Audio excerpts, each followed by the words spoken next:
Many reasons. A long time. Many reasons, because all around the mountain and also inside the mountains, there are places where they carry out their ceremonies. When they are going through circumcision ceremonies, they go to the forest and perform those ceremonies in the forest.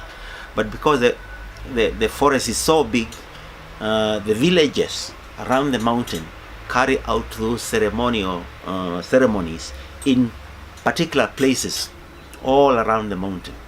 Even women, they have their own ceremonies where they go, especially when there are calamities like shortage of rain. They have to go to the forest, do certain rituals, come back, and that way they believe they are in good terms with their God, and rain will come. So there are sacred areas in the forest which the elders have to protect, and besides that, of course, when the community needs medicine, for example, it goes there and gets medicine from the forest, medicinal plants. There are clans within the community who are medicine men by tradition. There are clans who are, and these clans are very knowledgeable about which plants in the forest treat what sort of diseases. Apart from medicine, of course, they get also some of their building material from there. And it's so funny because when they want to build their houses using the cedar trees, they only go for the dry ones. The wazee, or the elders, go and identify the dry ones, and these are the ones they split and go and build their houses, which are oval in shape, and they have to use these cedar poles or as a wall around the house.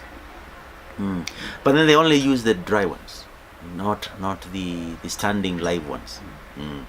So they get their firewood also from the forest. They get what else do they? Of course, lots of fruits in the forest. They because these are pastoral groups, not many grow the fruits we grow in agricultural communities, but they depend mainly on forestry fruits, and therefore the forest is a good source of fruits. So they also get other materials like if you look at the Samburu, especially the warriors, they apply red soil on top of their head during ceremonies. Red ochre. Ochre is a type of soil, and it's obtained in particular places. And the best ochre in northern Kenya comes from Mount Kula. Very bright red. And then they smear themselves during ceremonies. Not only Morans or warriors, but also women also apply that red stuff on their head. So it's a source of water also. What many organizations who have assisted these groups have done is to pipe the water from the forest to avoid people going there outside to where people are living. So there are quite a number of springs on top of the mountain, and so the mountain is also a source of water. But the key thing, I think, is the fact that the elders have taken care of this forest for all these ages, and as the older generation dies off, that knowledge is passed to the newer generation, the younger generation, and that's how the forest has been protected till this time. Very interesting. Yes. I had the opportunity to speak to indigenous people Yes. from Brazil. Yes. and they were saying similar things. Yes. It's not us that protect the forest. Yes. It's the forest that have nurtured our lives. They Yes. have protected us. Yes. They have provided us Yes. with food and water. Yes. That's interesting. Yes. And handing down knowledge from generation to generation. Yeah. And Japanese tradition. Yes. Shintoism has a tradition of handing knowledge from Yes. generation to generation. Yeah. They rebuilt Shinto shrine. Yes. Shrine buildings. Yes. Every 30 years. Wow. That way, Yes. you can hand down knowledge from the older generation to new generation. Yes. Yeah. And this has been going on for centuries. For centuries. Yes. And Yeah. plus, you just don't throw away the old materials. Yes. These will be recycled. Yes. This will be dispatched to other shrines and Yes. reused for Yes. Yeah. buildings. Wow. Wow. That's interesting. Yeah. Yeah. Yeah. Yeah. Similar case here. Yeah, so I think there are lots of commonalities in different communities in the world. Yes. Yeah. And that's what I want to explore. Okay. That's good. What are the shared values are. Yeah. Yeah. Yeah. In these communities, there are what they call Edgeset. After every 7 to 10 years, one generation is phased off and another generation comes. So you move from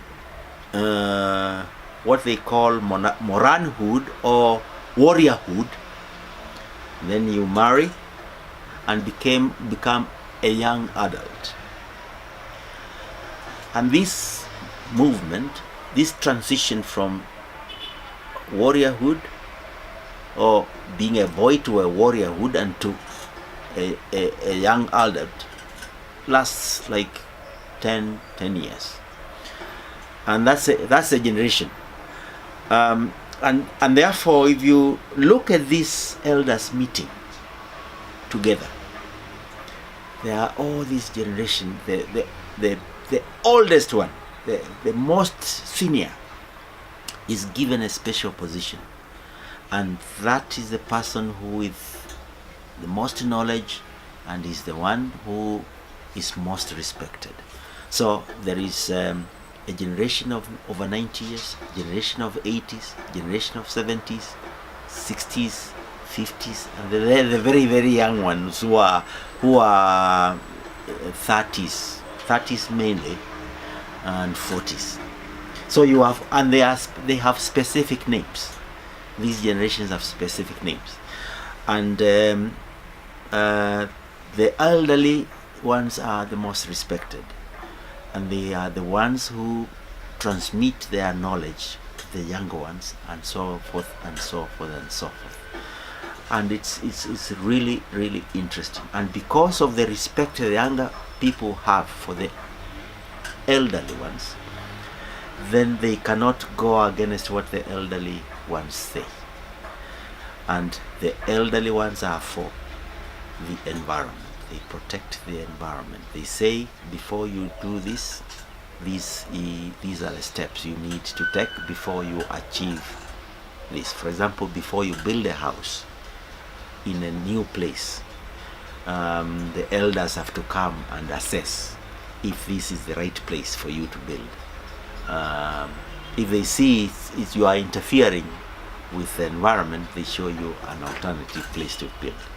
So that sort of thing. Anyway, this is why we feel that traditional knowledge can guide us, especially if we are talking about development. Yeah. But development which has incorporated indigenous knowledge is bound to be more sustainable. You know, just maybe before I go, one thing I always share with the people is the fact that I've been working on traditional foods for long.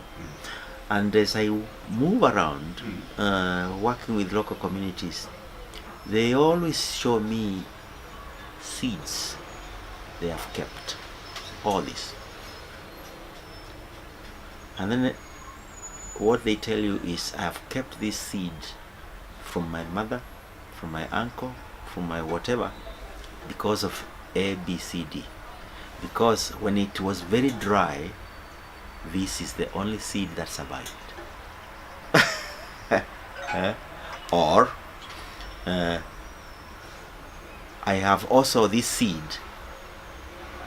I keep 3-4 varieties because in case it rains too much, in case there is a lot of rain, I have this seed which can do better in lots of rain, and I have this seed which can do better in when there is small amount of rain. And that is local knowledge, and this is knowledge which it's not gained from school, it's not gained from it's knowledge which a child gains from the mother, from the father, from the aunt, from the grandfather, grandmother. It's knowledge which is handed down together with the seed by the relative or people around the person. But now, sadly, when we introduce our new seeds, in many cases we don't think about that. We introduce seeds because this seed did well in a certain environment. We only are interested in yield, only yield. But local people are not interested in just yield. They are interested in more than yield. In one place I'm working in Kitui, a local organization introduced maize to the community, and yet the maize is not hard enough for the traditional ways of processing maize. In their local tradition, they have to pound the maize with a pestle and a mortar.